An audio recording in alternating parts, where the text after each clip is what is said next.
सभी को मेरे YouTube चैनल में हार्दिक स्वागत और सभी को जय नमस्कार। मैं आज आप लोग को एक कहानी बताने के लिए यहाँ आया हूँ। हालांकि दिन भर सोचते रहता हूँ कि मैं कल क्या कुछ एक अलग करूँ, डांस करूँ या जॉगिंग करो या कहानी बताओ या गाना गाओ। ऐसा बहुत सारा मन में सोचते रहता है कि कौन सा सही रहेगा। बट इस तरह से समय भी नहीं मिलते जो कि हम जो चाहे वो कर सकते। ऐसा समय भी मेरे पास नहीं मिलता है। बहुत आज थोड़ा सा शाम के समय है, मैं अपने रूम पे बैठा हूँ। देखिए ये रूम का ये है, तो आप लोग देख ही रहे होंगे। मैं रूम में ही बैठ के बस आप लोग को एक कहानी बताना चाहता हूँ।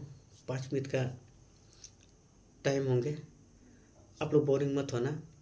हालांकि आजकल टिकटॉक का ज़माना है, तो ओबियसली लोग शॉर्ट शॉर्ट वीडियो देखना पसंद करेंगे। तो ओबियसली मैं खुद भी ऐसा ही हूँ, शॉर्ट शॉर्ट वीडियो ही मुझे ही पसंद आते हैं।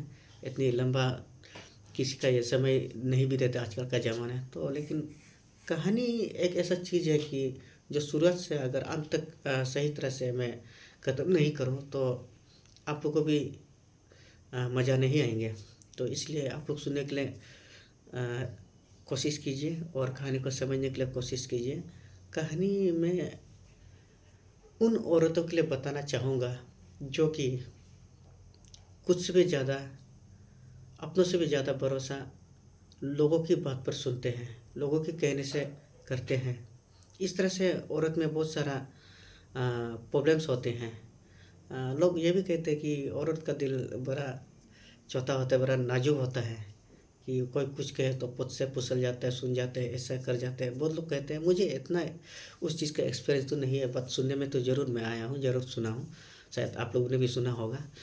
तो मैं ये कहानी उन्हीं के लिए बताना चाहूँगा जो मैंने अभी कहा कि लोगों की बात सुन के तुरंत ये सब करना और किसी के बात को सुनकर तुरंत ये सब करना, इससे क्या फ़ायदा हो सकता है और क्या लॉस हो सकता है।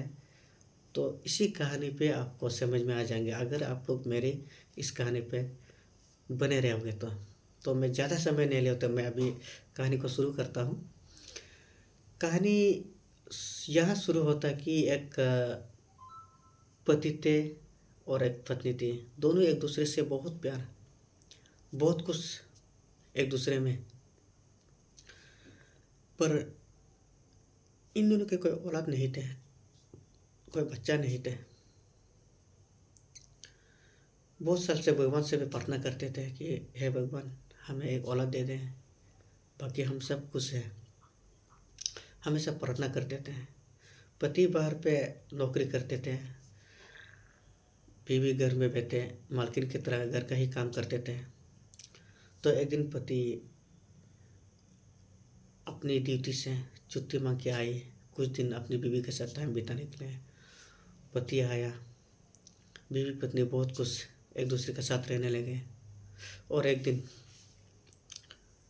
वो दोनों कहीं घूमने चले गए थे अपनी गाड़ी को लेके। तो जैसे जाते जाते जाते जाते एक सुनसान सड़क थी, वहाँ पे जाते रहा। अचानक से गाड़ी रोकी और जैसे ही गाड़ी रोकी उन्होंने दरवाज़ा खोल के गाड़ी से नीचे उतरा। जैसे नीचे उतरा तो गाड़ी के नीचे एक जानवर बहुत बुरी तरह से जख्म से भरे हुए थे। तो उस जानवर को बिना सोचे समझे उन्होंने उतार कर देखा, पलट कर देखा, चारों तरफ घाव से भरे हुए थे। उसकी सिर्फ सांसें चल रही थी, वो भाग भी नहीं पा रही थी, इतनी जख्म से भरे हुए। तो उन्होंने सोचा, एक दूसरे से बात कहा, वैसे भी हम दोनों का बहुत सालों से औलाद नहीं है, तो क्यों ना हम इसे बच्चे की तरह हम पालते हैं। तो यह कहकर पति पत्नी एक दूसरे की बात पर राजी हो गए और उस जानवर को उठा के गोद में बिता के गाड़ी पे बिता के घर वापस लौट गए। और उस जानवर को उन्होंने बहुत प्यार से पाला, जख्म वख्म सब कुछ ठीक ठाक कर दिया, बीमार सब खत्म।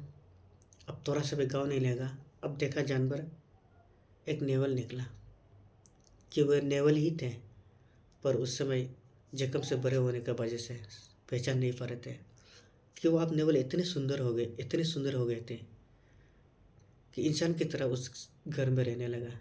उस पति पत्नी के साथ अपनी माँ बाप की तरह सोच के उसमें रहने लगे। पति पत्नी भी उससे अपना औलाद समझकर बहुत प्यार से रखते थे और उनको ही अपनी औलाद समझते थे।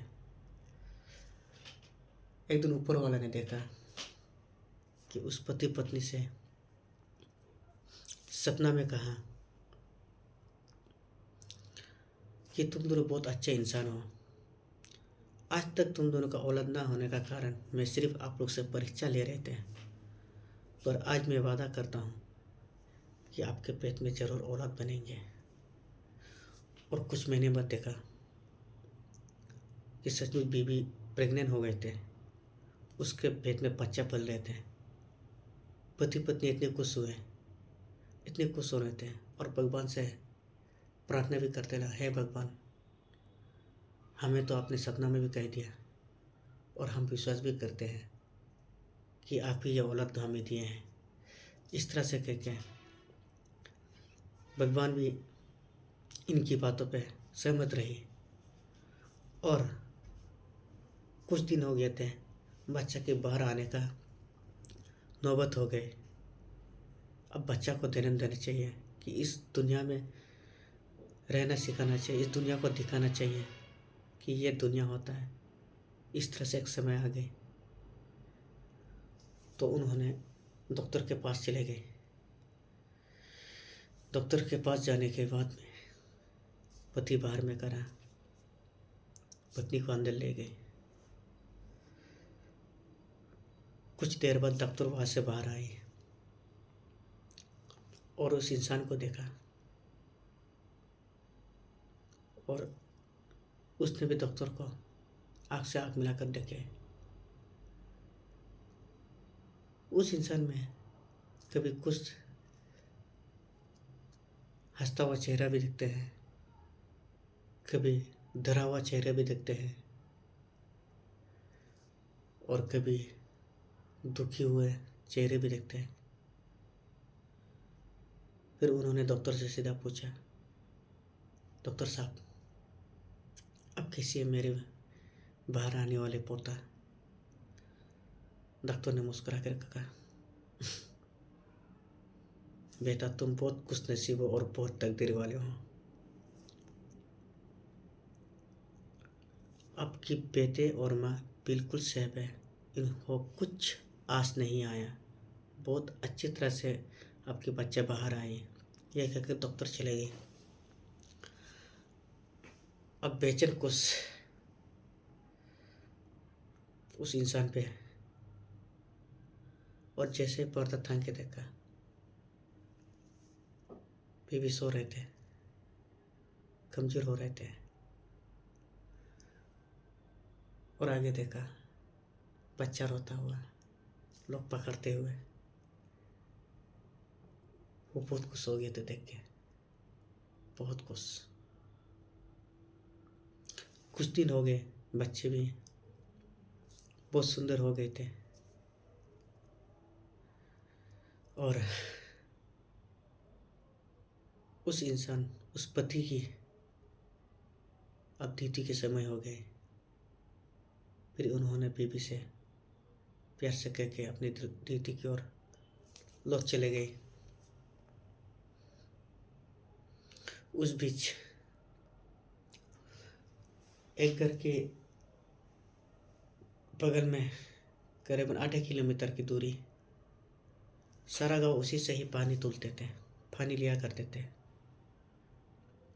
तो एक दिन उस औरत ने भी पानी लेने के लिए अपनी तूली को उठाई और चल दी। जाके वहाँ पानी लाइन पे लग गए, देखा बहुत औरत लाइन पे लगे हुए थे और यहाँ देखा बच्चा और नेवला परी उसकी ख्याल रखते हुए आगे पीछे मंडरा रहे थे। अचानक एक सांप दिखाई दी, एक कोबरा, जो कि बच्चे को मारने आ रहे थे। नेवला ने देखा कि सांप बड़ी तेजी से आ रहे हैं, तो जैसे ही सामने पहुंचा, नेवला ने उसे जागरा लेपटा। दोनों एक दूसरे को लेपत तुपत रहे थे, जगर रहे थे। बाद में देखा कि नेवला का मुंह पे खून से भरे हुए थे, पूरी तरह खून से भरे हुए थे। और नीचे देखा सांप मर चुके थे। नेवला जीत की खुशी में इतनी खुशी हो रहे थे कि वो अपनी माँ को रोक रहे थे कि माँ कब आएगी और मुझे कब गले मिलाएगी।